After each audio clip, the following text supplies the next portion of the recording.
अपने खोए हुए बेटे की तलाश में आखिर कब तक किस्मत से लड़ेगी एक माँ। आखिर क्यों रोहित भिड़ना चाहता है रेसलिंग एकेडमी के पहलवानों से, और क्या बलबीर सर जान पाएंगे रिया और आर्यन के बीच के रिश्ते की सच्चाई।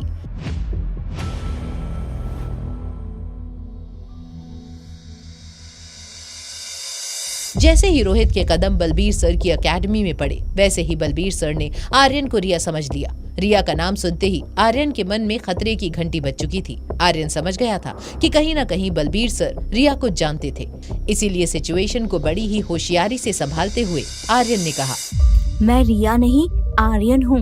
सर, लगता है आपको कोई गलतफहमी हो गई। अच्छा, तुम रिया नहीं आर्यन हो? क्या मैं आपको लड़की लगता हूँ? सर, ये मेरा बेटा आर्यन है। मैं चाहता हूँ कि आप इसे मार्शल आर्ट सिखाएं। क्या सच में ये तुम्हारा बेटा है?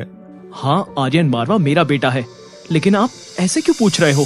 बलबीर सर के हाव भाव से ये साफ नजर आ रहा था कि उन्हें आर्यन को ट्रेन करने में कोई दिलचस्पी नहीं थी। इससे पहले कि बलबीर सर किसी न किसी तरीके से आर्यन का एडमिशन रिजेक्ट करते, रोहित ने ललकारते हुए कुछ ऐसा कहा जिससे सुनते ही रिसेप्शन एरिया में खड़े सभी लोग चौंक गए। ठीक है, फिर मैं आपकी एकेडमी को चैलेंज करता हूँ। अगर आपके किसी काबिल रेसलर को मैंने हरा दिया तो आपको आर्यन को एडमिशन देना पड़ेगा। भाई, ये क्या बोल रहे हो तुम? एक बार आसपास खड़े मुस्टंडे को तो देख लो, ये लोग तुम्हारा कीमा बना देंगे। रोहित ने धीरज की बातों को ऐसे अनसुना किया जैसे वो बातें उसके कानों तक पहुंची ही ना हो। रोहित बस किसी भी कीमत पर आर्यन का एडमिशन इस एकेडमी में करवाना चाहता था। तो वहीं दूसरी तरफ बलबीर सर को ये समझ आ गया था कि हो ना हो यही अनिका का खोया हुआ बेटा हो सकता है। मिल गया, आखिरकार ये मिल ही गया। कौन मिल गया? आप किसकी बात कर रहे हो? अरे, मेरा मतलब था कि मुझे मेरा शिष्य मिल गया। रोज शाम को ट्रेनिंग खत्म होने के बाद आर्यन को ले जाना। अब तुम लोग जाओ यहाँ से। सर, काफी सालों से मुझे भी आपसे मार्शल आर्ट सीखना था। मुझे भी आप अपना स्टूडेंट बना दीजिए। बिल्कुल नहीं। तुमने ये सोच भी कैसे लिया कि तुम मेरे स्टूडेंट बन सकते हो? मेरे स्टूडेंट बनने के लिए पहले काबिल बनो। बिना किसी हिचकिचाहट के बलबीर सर ने सरेआम धीरज को जलील कर दिया था। इसके पहले कि धीरज हिम्मत जुटाकर बलबीर सर को कुछ बोल पाता, वो आर्यन का हाथ पकड़कर ट्रेनिंग सेंटर की ओर चले गए। मुझे रिजेक्ट करके आप आर्यन जैसे बुद्धू और कमजोर लड़के को एडमिशन दे रहे हो? एक दिन ये आपकी एकेडमी को ले डूबेगा और उस दिन आप जरूर पछताओगे। धीरज, गुस्से में कुछ भी मत बको। अगर सर ने मना किया है तो कुछ ना कुछ कमी देखी होगी तुम्हारे अंदर। माना कि मैं तुम्हारे जितना इंटेलिजेंट नहीं हूँ, लेकिन आर्यन जितना बेवकूफ भी नहीं। आखिर मुझ में क्या कमी है? एक छोटे बच्चे के साथ खुद को कंपेयर कर रहे हो और तुम पूछ रहे हो क्या कमी है तुम में?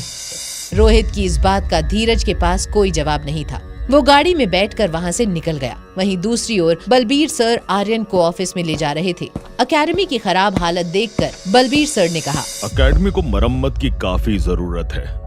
मैं भी अब बूढ़ा हो रहा हूँ, इसलिए मैं चाहता हूँ कि कुछ सालों बाद मेरे होनहार स्टूडेंट इस एकेडमी को आगे बढ़ाएं।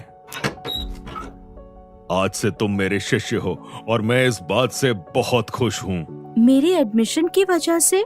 हाँ बेटा, क्योंकि इस वजह से ही अनिका को उसका खोया हुआ बेटा मिलने वाला है। तुम जानते नहीं, लेकिन पिछले 6 सालों से वो तुम्हारी तलाश में थी। कुछ देर में तुम्हारी जुड़वा बहन और अनिका यहाँ पहुँचते ही होंगे। अनिका के आने की खबर सुनते ही एक पल में ही मानो आर्यन की दुनिया पलट गई। वो सच जो आर्यन और रिया बड़े ही शातिर तरीके से छिपाते आ रहे थे, वो सच अब सबके सामने आने वाला था। बलबीर सर ने आर्यन के चेहरे पर झलकता डर 1 सेकंड में पकड़ लिया। क्या हुआ? तुम्हें तुम्हारी माँ से नहीं मिलना? नहीं। क्या तुम पहले से अनिका को जानते हो? क्या तुम्हें वो अच्छी नहीं लगती? ऐसी बात नहीं है, मॉम तो बहुत अच्छी है, लेकिन अभी मॉम और डैड को सच बताना ठीक नहीं होगा। इसलिए मैंने और रिया ने डिसाइड किया है कि जब तक मॉम दादी माँ का ऑपरेशन ना पूरा कर दे, तब तक इस बात को राज रखेंगे। आर्यन और रिया की सूझबूझ से बलबीर सर हैरान हो गए थे। इतने छोटे बच्चों में इतनी समझ देखकर बलबीर सर को यकीन हो गया था कि ये दोनों बच्चे इस एकेडमी का नाम रोशन करेंगे। तो आज से मार्शल आर्ट सीखने के लिए तैयार? लेकिन सर, आपको एक प्रॉमिस करना पड़ेगा। कैसा प्रॉमिस? यही कि आप मेरे और रिया के बारे में डैड और मॉम को नहीं बताएंगे। अगर मैं तुम्हारी बात ना मानूं तो फिर मैं आपका स्टूडेंट नहीं बन पाऊंगा। इसके पहले कि बलबीर सर और आर्यन किसी नतीजे पर पहुंच पाते, उन दोनों को रूम के बाहर किसी की हलचल की आवाज आई। दोनों हैरानी से दरवाजे की ओर देखने लगे। बलबीर अंकल, कहाँ हो आप? मेरे आने की खबर सुनकर क्या आप छुप गए? रिया,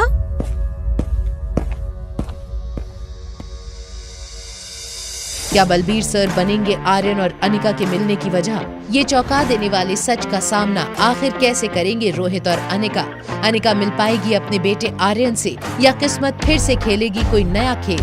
जानने के लिए देखिए अगला एपिसोड सिर्फ पॉकेट एफएम के YouTube चैनल पर। और एक लड़की को देखा तो के सारे एपिसोड्स को सुनने के लिए डिस्क्रिप्शन में दी हुई लिंक से डाउनलोड कीजिए पॉकेट एफएम।